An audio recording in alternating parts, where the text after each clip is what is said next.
네, 보험금을 타내려고 아버지와 여동생을 살해한 20대 아들이 경찰에 구속됐는데요. 20대 아들은 나는 절대 아버지와 여동생을 죽이지 않았다고 말하고 있습니다. 하지만 경찰은 20대 아들이 독극물을 사용했다고 의심하고 있는데요. 제천 독극물 보험금 살해 사건 미스테리를 양지열 변호사와 함께 짚어보겠습니다. 어서 오십시오. 네, 안녕하세요. 내용을 보니까 5월에 아버지가 살해됐고 네. 9월에 울산에서 여동생이 살해된 거잖아요. 그렇습니다. 근데 시간상으로 보면 아버지가 5월이니까 5달 정도 지났습니다. 좀 경찰이 뒤늦게 의심하는 것 같아가지고요. 미심쩍은 데가 많네요. 왜냐하면 첫 번째로 아버지에 대해서 그럼 왜 이렇게 늦게 예, 수사에 나섰는가 하면 당시 아버님이 사망했었을 때는 뭐 위라든가 이런 데서 아무런 독극물 흔적이 발견되지 않았습니다. 예. 그래서 단순히 고령에 의해서 그러니까 기도가 막혀서 음식물이 막혀서 사망한 것으로 그렇게 보았고요. 예. 그때만 해도 살인 사건이라는 의심을 경찰이 못했던 거죠. 그러면은 이렇게 뒤늦게 의심하게 된 어떤 계기가 있었습니까? 리포트에서 잠깐 나오긴 했었는데 네. 이 오빠가 20대인 동생이 고향이 아니라 울산에서 직장 생활을 혼자 하고 있었습니다. 네. 그런데 그 직장을 찾아가서 직장이 있는 울산을 찾아간 다음 날 동생이 갑작스레 사망을 합니다. 예. 그래서 경찰이 이 부검을 하고 또 이 어떤 그 국과수에 의뢰를 한 결과 청산염이라는 독극물이 동생에게서 검출이 됐고요. 오빠가 가지고 왔던 차량을 예. 압수수색을 해본 결과 차 안에서 예. 청산염들이 다수 발견이 된 거죠. 뭐 아시겠지만 그런 어떤 그 독극물을 차에 싣고 다닌다는 것이 일상적이지 않을 뿐더러 예. 더더군다나 사망한 동생의 몸에서 나온 것과 동일한 종류였기 때문에 예. 경찰은 그때서야 이제 범행을 의심을 했고 또 거슬러 올라가서 5월경에도 아버님이 사망한 것도 의심할 수밖에 없었던 것이 예. 거액의 보험금이 아버님 사망 이후 나왔었고 예. 그거를 이 아들이 수령을 해서 임의로 사용했다는 것을 밝혀냈던 것입니다. 네, 독극물 발견했을 때 사진을 저희가 좀 볼까요? 그 여동생이 오빠를 찾아오고 나서 그 다음날 이제 청산염이죠. 청산염 중독으로 죽었는데 저렇게 지금 저희가 보여드리는 것처럼 차 트렁크에서 청산염이 나왔다고 합니다. 근데 이제 그 만약에 이 오빠가 실제로 여동생을 살해할 목적이었다면, 그러니까 반대로 생각해 보면 이렇게 잡힐 걸 알았다면 굳이 그 청산염 자체를 차 트렁크 안에 넣어둘까? 예. 라는 생각이 좀 드네요. 그런 부분은 충분히 의심해볼 부분이 있는데 네. 문제는 첫 번째 5월에 만약에 그 이 20대 지금 살해범이 아버님을 살해한 게 맞다면 예.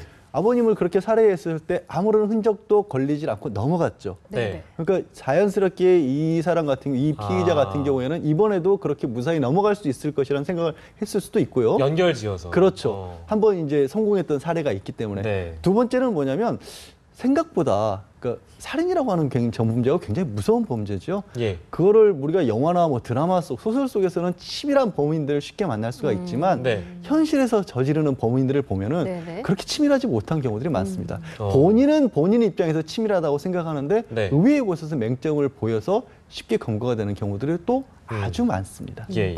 만약에 이 아들이 정말 청산염으로 살인을 했다면 아버지의 몸에서는 독극물이 나오지 않은 점, 이건 어떻게 설명할 수 있는 건가요? 청산염을 얼마만큼이나 사람을 살해하기 위해서 사용해야 되는지는 사실은 그 아들이 알고 있었을 가능성이 낮죠. 예. 일반인들이 그런 것을 쉽게 알 수는 없고요. 그렇죠. 그러면 그 아버님에게 사용했었을 양은 그 자체만으로 뭐 사망에 이른다기보다는 구토 반응을 일으켜서 예. 구토 반응과 함께 독성 반응을 일으켰겠지만 예. 나중에 대부분의 독성은 사실은 빠져나갔거나 예. 아니면 소량이었기 때문에 실제로 독극물 때문에 구토 반응을 일으켰지만 사망 원인 자체는 뭐 기도폐쇄라든가 이런 쪽으로 사망했을 수도 있거든요.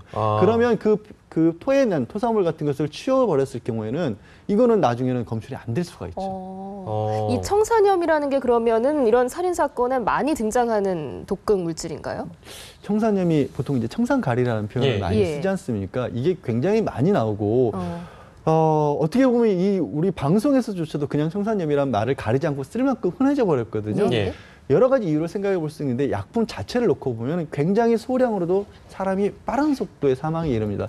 그렇기 때문에 범인 입장에서는 확실한 죽음을 맞게 만들 수 있다는 것이고요. 네. 또 한 가지 생각해 볼 수 있는 게 이런 청산염이 불법이지만 예. 농가에서는 특정 작물이라든가 어떤 병해충을 없애는 제초제용으로 가끔 쓰이거든요. 예. 그러다 보니까 불법적으로 하지만 상대적으로 쉽게 구할 수 있는 것이 됐고 예. 이게 또 인터넷이나 이런 데서 자살 카페 같은 데서도 유통이 되는 경우들이 있거든요. 그래서 제가 말씀드린 것처럼 여러 가지 경로에서 아주 치명적인 독극물이 유통이 되고 있기 때문에 예. 사람을 이렇게 살해하는데 종종 쓰이는 그런 약물이 돼버렸죠. 네.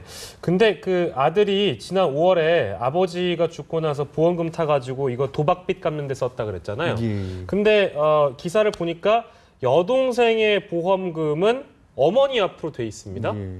근데 여동생을 만약에 아들이 죽였다고 친다면 보험금을 자기가 받을 수 있는 게 아니잖아요. 그렇지만 네. 이제 두 가지 가능성인데 네. 첫 번째는 이제 무서운 얘기지만 예. 어차피 어머니 수령을 하더라도 네. 만약에 정말로 아버지와 딸을 살해한 뭐 정말 극악무도한 범인이라면 예. 어머님을 살해하지 말라는 보장이 없죠. 그러면 그런 계획을 세우지 말았으란 보장이 없죠. 차례대로. 그럼요. 그럼 다 본인이 상속을 받을 수가 있기 때문에. 두 번째는 예. 그렇게까지 하지 않더라도 예. 고령인 어머님이 예. 아들이 무직이고 빚이 있다, 사용처가 뻔한 어떤 자금이 필요하다고 하면 그 부분을 어머님이 거절하기는 어려웠을 겁니다. 그렇기 때문에 굳이 끔찍한 짓을 저지르지 않더라도 네. 그 돈을 어머님이 수령하더라도 본인이 사용할 수 있으려는 생각을 했겠죠. 그럴 가능성, 그러니까 두 가지 가능성을 제기를 해주셨는데요. 그럼 뭐 저희가 이제 언론에서 접할 수가 없기 때문에 그렇습니다만 어머니는 이렇게 썩 이렇게 뭐 언급을 한다든지 이 사건에 대해서 얘기를 한 게 아직까지 나온 게 없는 것 같아요. 지금 어머니 입장에서 무슨 말을 하실 수가 하기사 있을까요? 그렇겠어요. 남편이 사망을 했는데 그게 예. 아들이라는 의심을 받고 있고 예. 딸 같은 경우에는 더더군다나 더 큰 의심을 할 수밖에 없는 상황인데 예. 그 범인이 자신의 아들이란 말이에요. 이 어머니 입장에서는 지금 하늘이 무너져도 10번은 무너진 상황이기 때문에 예. 어머니 입에서 뭔가를 듣기는 굉장히 어려울 테지만 네. 그러나 경찰에서는 당연히 참고인으로 조사를 하겠죠. 예. 왜냐하면 보험금 수령의 당사자이기도 하고 그렇죠. 아버님이 사망했었을 경우에는 아마도 아들이 직접적으로 받았을 가능성도 있지만 예. 어머님과 함께 받았을 가능성 같은 것들도 있거든요. 그렇기 때문에 참고인 조사를 해서 예. 지금 아들이 받고 있는 혐의를 입증하는데도 뭐 아버님 사망 이후에 어떤 행동을 보이는지 이런 것들은 결국 가장 가까이 있었던 예. 그 어머니의 얘기를 들어볼 수밖에 없겠죠. 지금은 이제 경찰이 이 아들을 존속 살해 혐의로 구속을 한 상태니까 앞으로 수사가 이루어지게 될 텐데 어떤 점에 초점을 맞춰서 수사가 진행이 됩니까? 일단 가능할지 모르겠습니다만 아버님의 시신에 대해서도 네. 만약에 남아있다면 정밀 검사를 다시 한번 해볼 필요가 있다라고 저는 생각을 하고요. 예. 네. 그래야 보다 명확하게 왜냐하면 이런 가능성도 있거든요. 아버님은 실제로 그냥 자연사를 했는데 네. 보험금을 수령해서 돈을 이렇게 사용을 하다 보니까 나쁜 데 눈을 떠서 네. 여동생을 살해할 못된 마음을 먹었을 수도 있지 않습니까? 사실은. 그래서 그럴 가능성들을 없애기 위해서는 철저하게 재수사를 해야 되고요. 아버님의 네네. 사망에 대해서. 두 번째로는 여동생이 몸에서 검출된 청산염이 있고 아들이 트렁크에 가지고 있다는 것만으로는 예. 이 두 개를 연결시키기가 조금 부족해요. 예. 그래서 그날 당일 행적이라든가 뭐 그 이후의 정황이라든가 네. 아니면 여동생을 찾아왔을 때 굳이 만질 필요가 없는 물건들을 만져서 지문 같은 것들이 남아있다. 뭐 식품 도구라든가 식기라든가 예. 굉장히 여러 가지 것들을 만져서 그 의심되는 어떤 음식물에 청산염을 넣은 것들 이런 것들을 좀 밝혀야 예. 구체적으로 범행을 입증할 수가 있겠죠. 결정적인 증거들이 이제 나와야 이 혐의점이 확실히 드러날 텐데 이 보험금을 노리고 일으키는 범죄들이 유난히 많은 것 같습니다. 왜 그렇다고 보시는지요?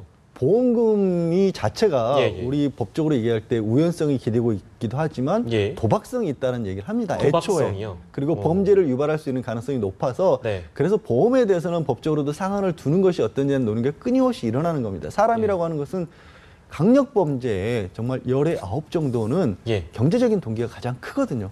누구나 경제적인 공공에 수달리는데 갑자기 큰 돈이 생길 기회가 있다는 걸 예. 깨닫게 되면 사람이 악마로 변하는 순간을 종종 목격하게 됩니다. 예. 알겠습니다.